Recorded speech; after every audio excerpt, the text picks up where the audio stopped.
Isang matinding point guard na kalaban namin, sobrang shifty kahit triple team iniiwanan. Grabe yung handles tsaka yung footwork. Bagsak yung mga bumabantay. Susundutan yung mga point guard natin. At kahit anong pressure, dinadaanan lang niya. Isang malupit na crossover, sabay crucial layup ang ginawa niya dito. Ang tindi ng point guard na to. Umpisa pa lang aggressive na, ang galing kumuha ng foul. Maya-maya, eto na naman siya. Pag-atake niya, nakakuha na naman ng foul. Nang ma-mind games din, di ko alam sinasabi niya, pero aggressive siya. Walang takot kung umatake, kahit itong si Migo sumabay 6'4 ay tumalsik. Ang lakas ng katawan. Turbol din pagdating sa free throw. 2 out of 2 para sa kanya, ang ganda ng bitaw. Hindi lang opensa, pati depensa, agresibo. Kaya dito nag-force turnover kami at nakakuha sila ng possession at ang ganda ng pasa. Basic lang, walang arte pero libre-libre kakampi niya. At talagang pinipressure siya nitong si Stanley. Pero kalmado lang. Ang haba pa naman ni Stanley, 6'1 at ang galing dumepensa. Pero dito nagulat kami lahat nang lusutan niya ito. Yung help defense, walang nagawa na peke. Pag crossover niya, iwan, fake pa sa corner. May sumabay pa na 6'2 pero counted pa rin. Napangiti lang ng konti pero focus sa depensa.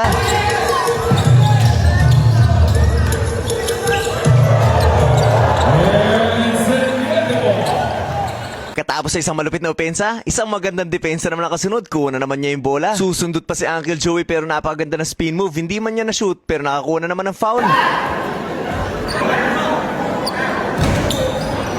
Grabe yung pressure sa kanya pero talagang naibababa niya yung bola. Ganon din dito ang tibay ng point guard na to. Tapos paglagpas na half court ay magdo-double team kami. Pero bagsak yung isang player natin. At nakakapasa ng maganda. Dahil sa effort niya, easy basket para sa kampi niya.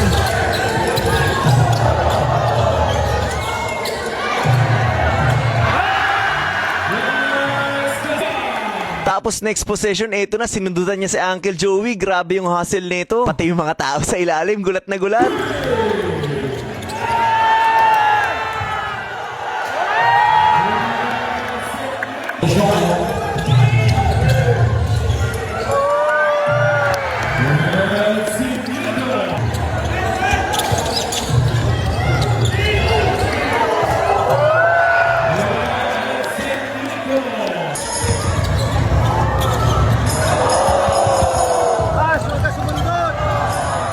Hype na sasamaan pa ng ganitong pasa ng isa pa niyang point guard na kasama. Grabe. Dahil doon, napatay mo tuloy kami. Sunod-sunod na possession ang ginawa nila. Depensa talagang all out. Crucial free throw to pero pasok pa rin. Naging mainit man ang laban. Bandang huli ng manalo kami ay nagpakita siya ng sportsmanship. Payakap na lang sa isang big man natin na si Wemby.